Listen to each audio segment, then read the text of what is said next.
নমস্কার, আমি শুভময় চন্দ্র, বিভাগ খ, আবৃত্তি করছি বুঝিয়ে বলা। লিখেছেন সুকুমার রায়।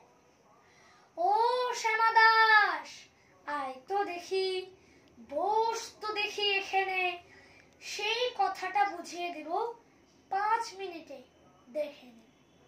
জ্বর হয়েছে? মিথ্যে কথা, ওসব তোদের চালাকি। এই যে বাবা চেঁচাচ্ছিলি, শুনতে পাইনি? কালাকি মামার ব্যাম, বদ্যি ডাকবি, ডাকিস না হয় বিকেলে, না হয় আমি বাতলে দেব বাঁচবে মামা কি খেলে। আজকে তোকে সেই কথাটা বোঝাবো, না বুঝবি তো মগজে তোর গজাল মেরে বোঝাবো। কোন কথাটা তাও ভুলেছিস? ছেড়ে দিছিস হাওয়াতে? কি বলছিলেন পরশু রাতে বিষ্ণু বোসের দাওয়াতে? ভুলিসনি তো, বেশ করেছিস। আবার শুনলে খেতি কি? বড় যে তুই পালিয়ে বেড়াস, মারাস না যে এদিকি। বলছি দাঁড়া, ব্যস্ত কেন? বস তাহলে নিচুতেই। আজকালের এই ছোকরাগুলোর তর সয় না কিছুতেই। আবার দেখো, বসলি কেন? বইগুলো আন নামিয়ে। তুই থাকতে মুটের বোঝা বইতে যাব আমি। সাবধানে আন, ধরছি দাঁড়া। সেই আমাকেই ঘামালি, এই খেয়েছে। কোন আক্কেলে শব্দ কোষ্টা নামালি? ঢের হয়েছে, আয় দেখি তুই, বস্তু দেখি এদিকে। ওরে গোপাল, গোটা কয়েক বান দিতে বল খেদিকে।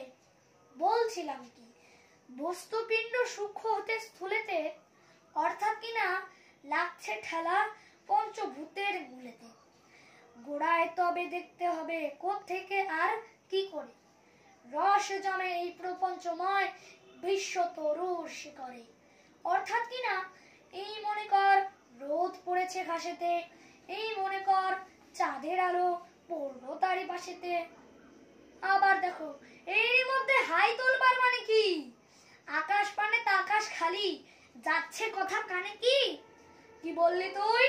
এসব শুধু আবল তাবল বকুনি, বুঝতে গেলে মগজ লাগে।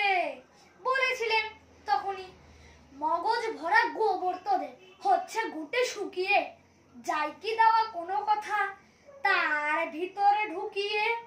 ও শ্যামা দাস, উঠলি কেন? কেবল যে চাষ পালাতে, না শুনবি তো মিথ্যে সবাই, আসিস কেন জ্বালাতে?